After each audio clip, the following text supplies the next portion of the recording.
Carol. So the, the topic of my talk today is around VR tourism and how and why we should make it accessible for people with disabilities. Uh, this is not a core area for my research, but I got interested in it very recently. I have recently written an article in RT Brainstorm on this. So please check that out if you can. Uh, but why I got interested in this was, so as you all know, VR, sales of VR have been growing, especially during the lockdown. It grew exponentially. And in 2021, the VR headsets were sold 92.1% more times than 2020. And it's projected to grow to 50 million units sold per year by 2026. So it's a lot of people who would be buying these, and of course, part of them would be people with different types of disabilities. But at the moment, there's a big question mark on inclusivity and accessibility of virtual reality, especially with headsets. There are a lot of issues for people with disabilities to use them and get the benefit which they can out of these. That's where this research focuses on how we can make VR more inclusive and more accessible for people with disabilities. But before we go into that, like how we do it, I wanted to start with why should we do it. So first of all, with VR devices, people with disabilities can overcome the traditional barriers they face and they can engage in interactive virtual travel, which allows them to socialize and communicate with others in real time. So this picture taken on the right hand side is from a theme park in Netherlands called Efteling, and they started. So they have different rides, and one of them is called Dream World. And in this, no, like all normal people or people without disabilities, I might say, go into the park and experience the whole ride. But it's difficult for people with disabilities, and there could be different types of disabilities which could make you take the other options, in which, for example, in this case, you can see um, a girl is sitting on a wheelchair and has the virtual headset on her, and then she would be kind of able to experience the whole ride with her friends who would go on the actual ride. But it would be very communicative, very interactive, and she would not feel left out.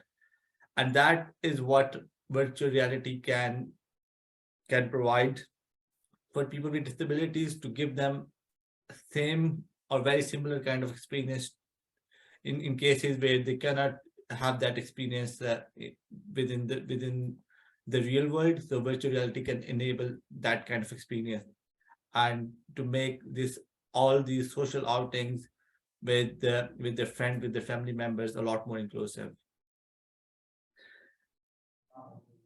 But of course, there are a lot of challenges in getting the VR technology accepted by people with disabilities, and also like make it useful for them.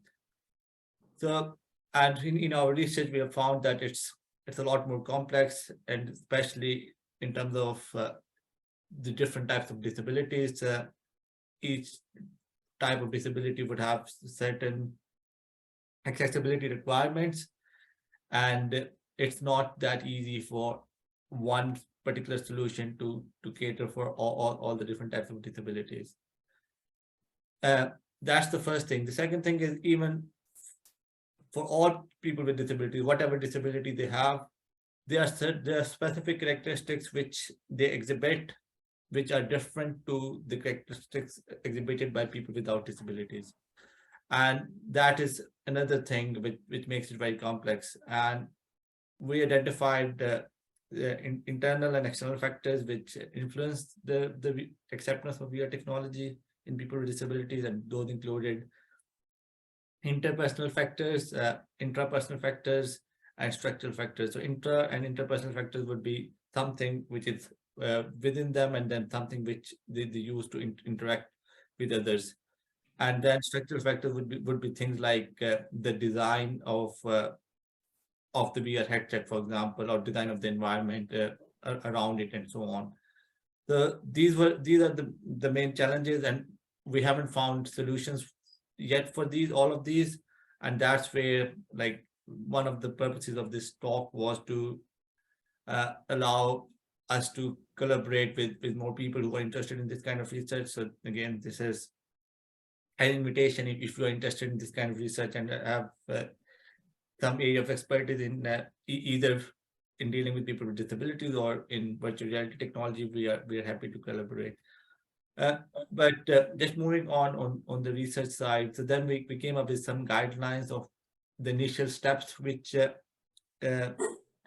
companies can take in terms of developing VR solutions for people with disabilities. So first of all is accessibility related information. So they should try to provide the with every VR headset, every VR solution, VR product, accessibility related information, and that makes it very easy and it's easy to do, but it makes a lot of difference for people using it and accepting it and continuing using it. Then the second thing in the tourism industry is to identify the VR offering and products that are suited for a particular group of people with disabilities, and target the design and marketing effort for improved adoption of those particular types. So this brings us back to the thing which I talked about earlier, that there are different types of disabilities, and there cannot be one solution for all of them. So for different types of tourist attractions, there would appeal to different types of people with disabilities in terms of the virtual solution. So that's what they need to figure out and then implement. And another thing which we propose is for all the designs using the Center for Universal Design 7 principles, which are equity, flexibility, simplicity, error tolerance, low physical effort, and size and space for each use. So these should be catered for in each design, and that is paramount in terms of developing any VR solution or any interface tech solution overall as well. So yeah, in terms of moving forward, the tourism industry has an opportunity to leverage the VR technology to enhance the travel experience, and we as researchers can help in realizing this opportunity. But there needs to be a lot more research into different factors affecting different types of people with disabilities, looking into their characteristics and kind of then matching that with different VR solutions out there, or how those solutions can be developed and so on. But there's a lot of potential out there in this, and helping a huge chunk of people. So in our research, we found out that around there are 1 billion people in across the globe who have one or another kind of disability. So it's a huge population which is normally ignored in development of new technologies. So we have seen that with, for example, even mobile phones and so on. They are normally just made for average user, and there are no disability specific versions and things like out there. So I think VR technology is it's still nascent stage. So there's an opportunity to make this technology very inclusive and very accessible. So yeah, that's it from my side. I'm happy to take any questions and any comments. Thank you. Thanks very much, Rayhan. That was really interesting, and I had a head start from reading your article as well. That was published in the RT Brainstorm. So very good and very interesting. Thank you so much. We can open up the floor and anyone online for questions, if anyone has any. Thanks, Rayhan.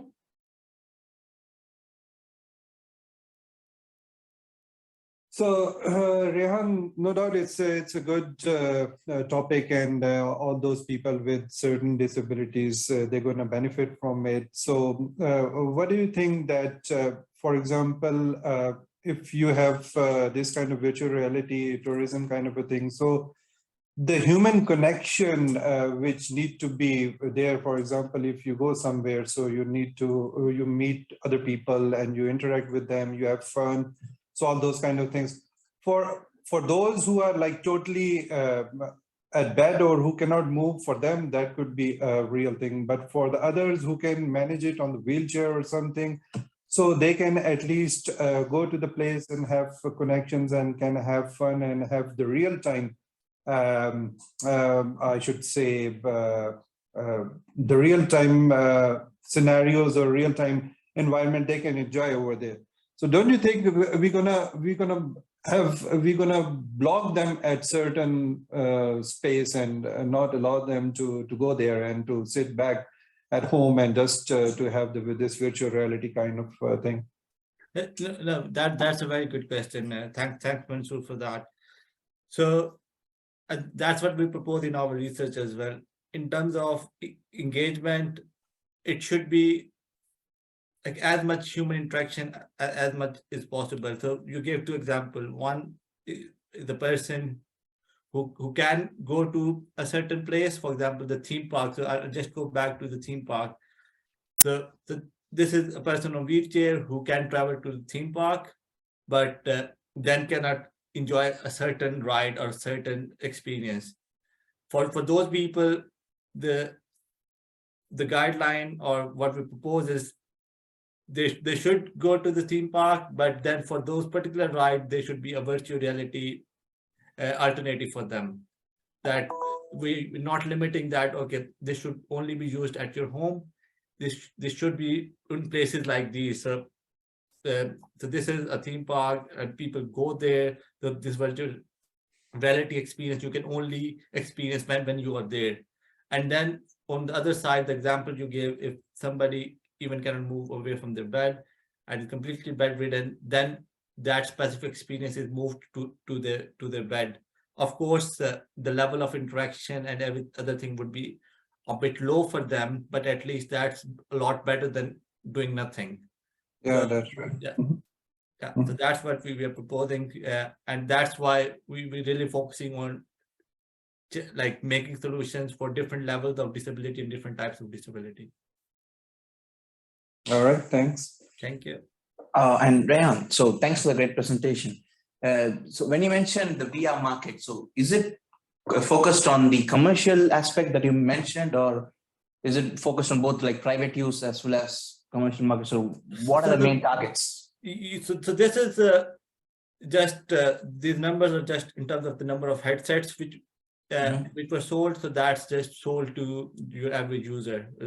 So for people buying them. So this is not related to a business buying them, but of course that just shows the interest in virtual reality and how many people have now started using it.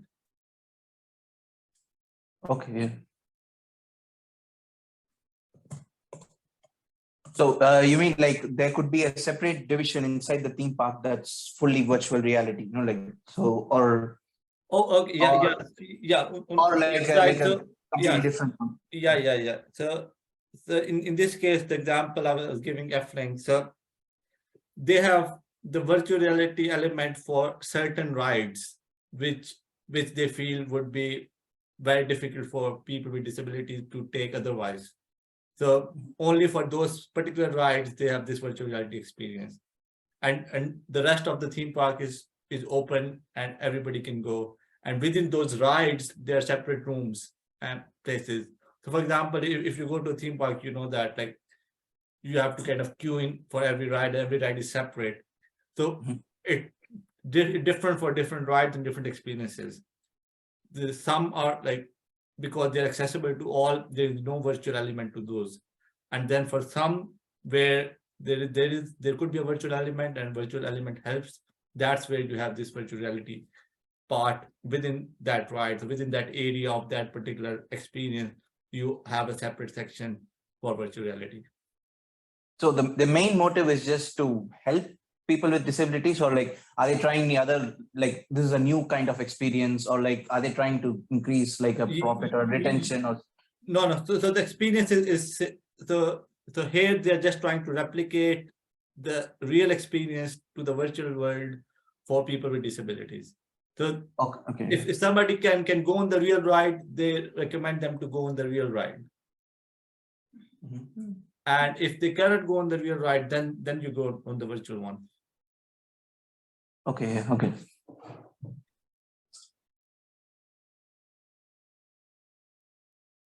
Yeah. Any other comments, question? Yeah, I have a question. Do you have a plan for the implementation of this idea, or it is already implemented and the research agenda is to increase the awareness of virtual reality in disabilities? Yeah, so from my perspective, we have just very recently started this research. So it's very basic at the moment. And what we're trying to do is to kind of make this into more specific research, and then partner with companies, partner with other institutions to build specific solutions. The example I gave, that's just to show how it can work, but I was not involved in developing that, and that's not related to this research. So that was just an example of how this could be done. But what we are trying to do is now, based on desk research which we have done, and now trying to build partnerships and the connections to make proper solutions and then implement those. Thanks. Thank you. That's good. Is there any other questions? Because if we've no other questions, Ryan, thank you very much, and we can leave it there maybe. Perfect. Thank you, Carol. Thank you so much. I just want to thank everyone for joining, and we'll continue our coffee talks next week. So March 23rd, we hear from Gultagan Park on consumer confusion in omni-channel retailing. So we look forward to that, and thank you very much, Rayhan, and thanks everyone for joining. So there's our details for staying in touch with Twitter, LinkedIn, and if you want to sign up for our newsletter for any more events and coffee talks, webinars, and upcoming events, you can join through the IVI website. Thank you all very much, and thanks, Rayhan, again. Thank you. Bye.